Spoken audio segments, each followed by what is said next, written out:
छगन भुजबळांना सन्मानपूर्वक मंत्रिमंडळामध्ये स्थान द्या। नाशिकमध्ये अजित पवार गटाच्या ऑफिस बाहेर लागले बॅनर्स। उपमुख्यमंत्री अजित पवारांच्या दौऱ्याआधी लागलेल्या बॅनर्सची चर्चा। मुख्यमंत्री देवेंद्र फडणवीसांचा आज नागपुरात जनता दरबार। सामान्य नागरिकांसह कार्यकर्ते पदाधिकाऱ्यांना दुपारी 12 ते 2 मध्ये मुख्यमंत्री भेटणार।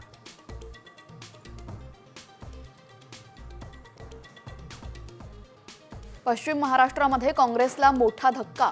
भोरचे माजी आमदार संग्राम थोपटेंचा राजीनामा। भाजप प्रवेशाच्या चर्चा।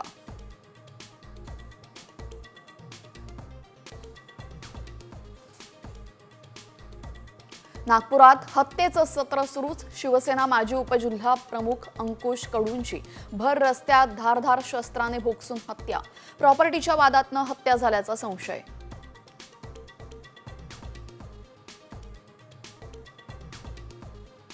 सीएसएमटी ते विद्याविहार दरम्यान 5 तासांचा मेगा ब्लॉक। मध्य रेल्वेवर प्रवाशांचा खोळंबा तर हार्बर मार्गावर सुद्धा ठाणे ते वाशी दरम्यान ब्लॉक।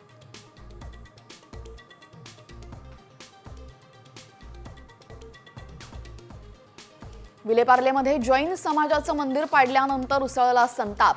मंदिर पाडणाऱ्या अधिकाऱ्यांचं महापालिकेकडून निलंबन। मंदिरामध्ये पूजा करण्यासाठी जैन बांधवांना परवानगी।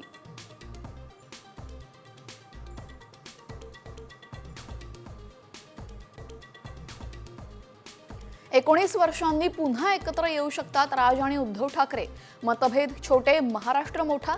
राज ठाकरेंकडून युतीची साथ तर माझ्याकडून संघर्ष नाही, उद्धव ठाकरेंचा प्रतिसाद।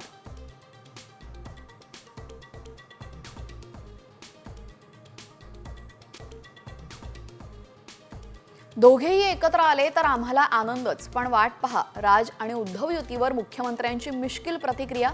एकनाथ शिंदेंनी मात्र उत्तर देणं टाळलं।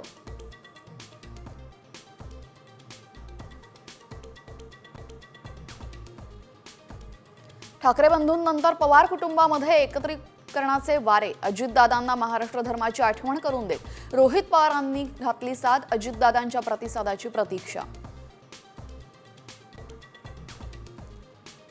मराठी आणि मुंबईसाठी एकत्र यावंच लागेल। राज ठाकरेंची चांगली भूमिका नाकारण्याचा करंटेपणा आमच्याकडनं होणार नाही। ठाकरे गटाचा सकारात्मक प्रतिसाद।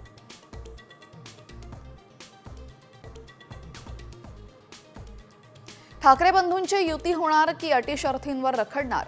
राज आणि शिंदेंच्या भेटीवरनं ठाकरेंच्या शिवसेनेमध्ये आणि मनसेत जुंपली।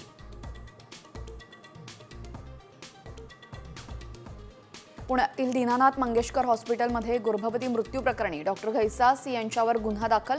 दुसऱ्या अहवालामध्ये घैसास दोषी।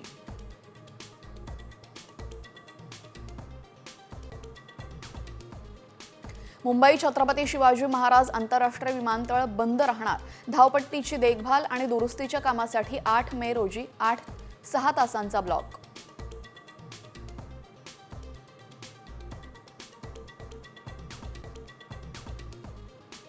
आयपीएलमध्ये वानखेडेवर आज महामुकाबला। प्रत्येकी 5 वेळा ट्रॉफी जिंकणारे मुंबई इंडियन्स आणि चेन्नई सुपर किंग्स आमने सामने। विजयी हॅट्रिकसाठी मुंबईची पलटण सज्ज।